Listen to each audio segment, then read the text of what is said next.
श्री रामचरितमानस के बालकांड में गोस्वामी जी लिखते हैं कि शिव अनुशासन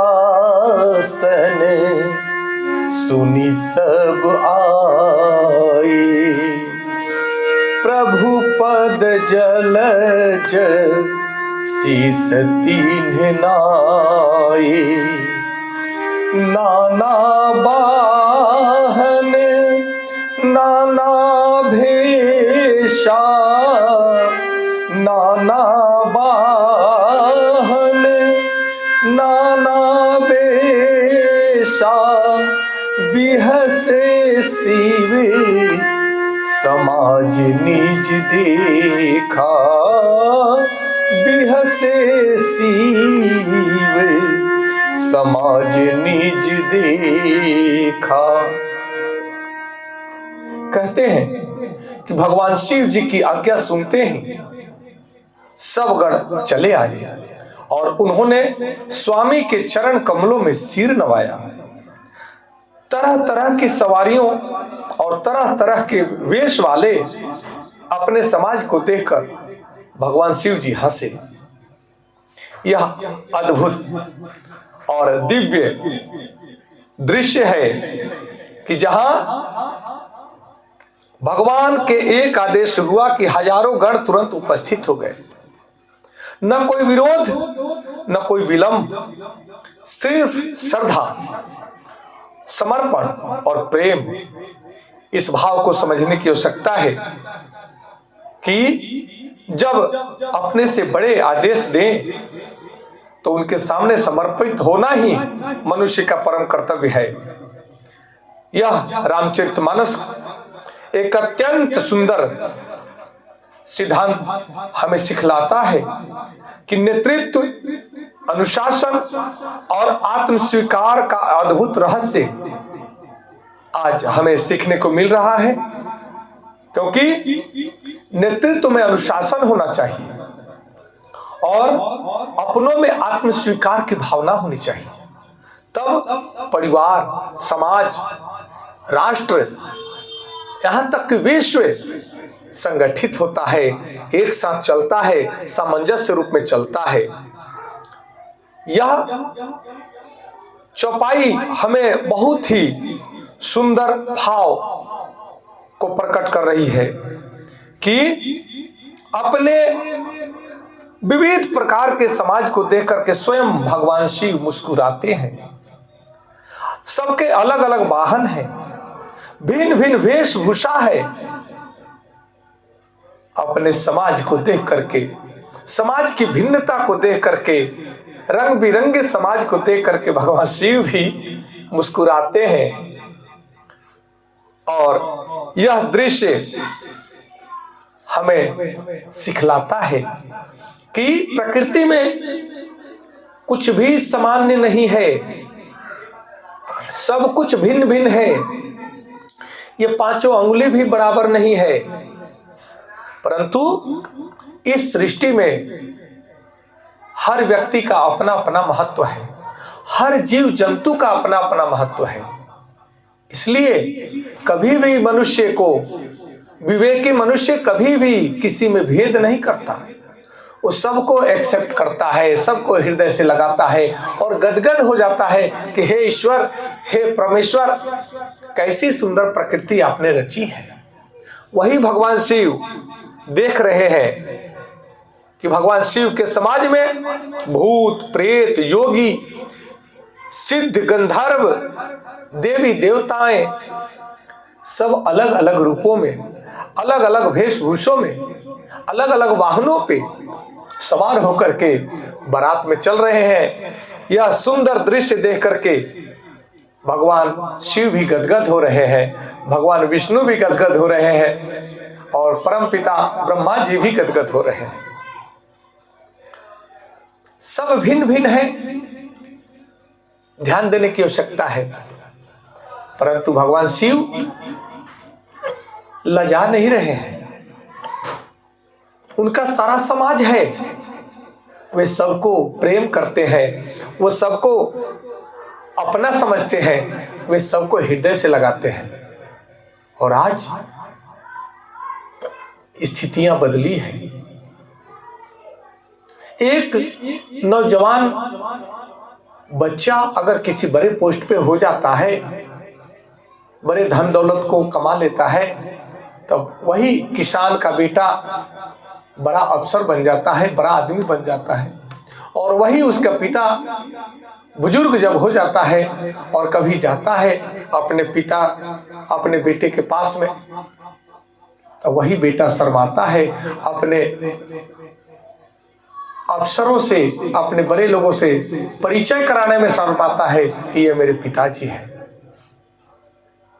एक बात ध्यान रखने की आवश्यकता है, युवा में हर स्त्री पुरुष चमकते हैं, दमकते हैं क्योंकि जवानी है, परंतु सबका बुढ़ापा भी आना है। एक समय ऐसा भी आएगा कि शरीर साथ नहीं देगा, तब अपनों पे आश्रित होना पड़ता है। जो हमारे दादा दादी, नाना नानी, माता पिता के साथ हो रहा है वह हमारे आपके साथ भी होगा, परंतु हमें उसमें शर्म नहीं करना चाहिए। अपने मित्रों में भिन्नता हो सकता है, उनमें शर्म नहीं करना चाहिए। गरीब ईमानदार मित्र है तो सच्चा मित्र है, उसे हृदय से लगाएं, वह आपका भला करेगा। और कपटी मित्र बहुत धनवान भी हो तो कहीं भी आपको परास्त कर देगा, उस कपटी मित्र से सावधान रहें। इसलिए मित्रता की परिभाषा समझना, अपनेपन की परिभाषा को समझना अति आवश्यक है। भगवान महादेव विविध प्रकार के समाज को देख करके मुस्कुरा रहे हैं। हमारे जीवन में इस आध्यात्मिक सिद्धांत का बहुत बड़ा महत्व है कि अनुशासन का महत्व। भगवान शिव अनुशासन को दर्शाते हैं। यहाँ चौपाई में कहा जाता है कि शिव अनुशासन सुनि सब आए।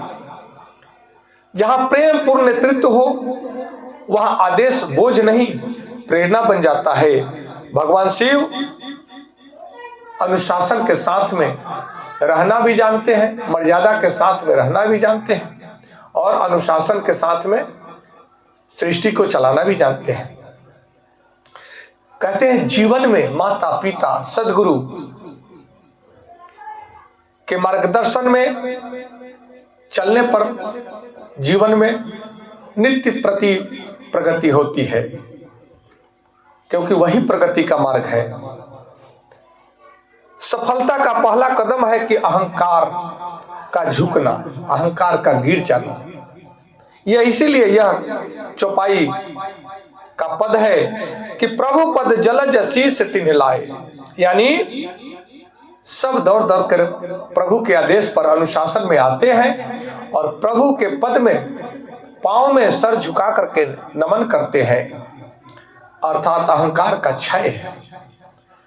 जो झुकता है वही ऊंचा उठता है। इस सिद्धांत को जानने की आवश्यकता है। और भगवान शिव भिन्नता में विविधता में एकता का दर्शन करते हैं और कराते हैं। भगवान शिव का समाज हमें सिखलाता है कि हर व्यक्ति अलग है पर सभी ईश्वर की रचना है, और सबका इस सृष्टि में अपना अपना भूमिका है। परिवार में, समाज में, राष्ट्र में सबकी प्रकृति अलग है, पर सबका लक्ष्य एक ही होना चाहिए। तभी हमारा समाज, राष्ट्र और परिवार आगे बढ़ता है और सुखी रहता है। इसलिए हंसते हुए व्यंग को भी स्वीकार करना है। किसी के हीन भावना को जगाना नहीं चाहिए, सबके भावनाओं को प्रबल बनाएं, संतोष रखें। अपने समाज को देख करके कभी असंतोष नहीं करें, कभी हीन भावना अपने अंदर जागृत ना होने दें। संतोष के साथ में, आत्म कॉन्फिडेंस के साथ में आप समाज का सम्मान करें। सब हमारे समाज के हैं और मैं सबका हूं, मैं सबसे प्रेम करता हूं। इस भाव को जागृत करना अति आवश्यक है। जब हम इस बात को स्वीकार कर लेते हैं कि सभी हमारे अपने हैं, क्योंकि एक ही ईश्वर हम में है और सब में है, तो हम सब में हैं, सब हम में हैं, फिर भेद कहां?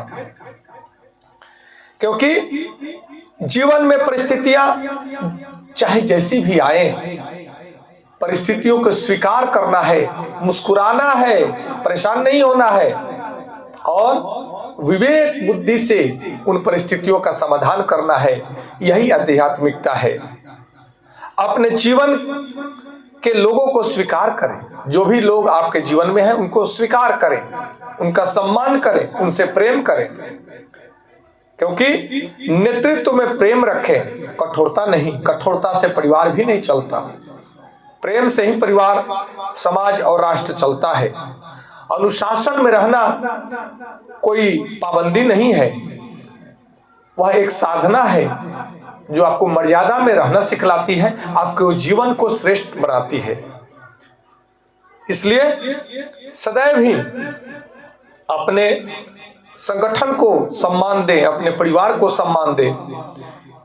यही हमें सीखना है कि घर में शांति है तो कार्य में सफलता है, हृदय में संतोष है तो निश्चित सफलता मिलेगी और तभी आप सुखमय जीवन जी पाएंगे।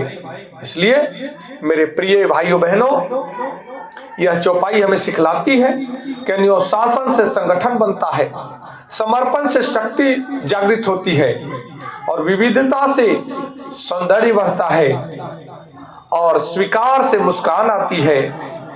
इसलिए सदैव ही इन सभी सिद्धांतों पर हमें कार्य करना है। इन सिद्धांतों को अपनाकर अपने जीवन को धन्य बनाएं, यही हमारी कामना है। आज इतना ही। आप सबको कोटि कोटि प्रणाम। हर हर महादेव। जय माता पार्वती, जय भगवान विष्णु जी की। जय श्री राम, जय श्री राम, जय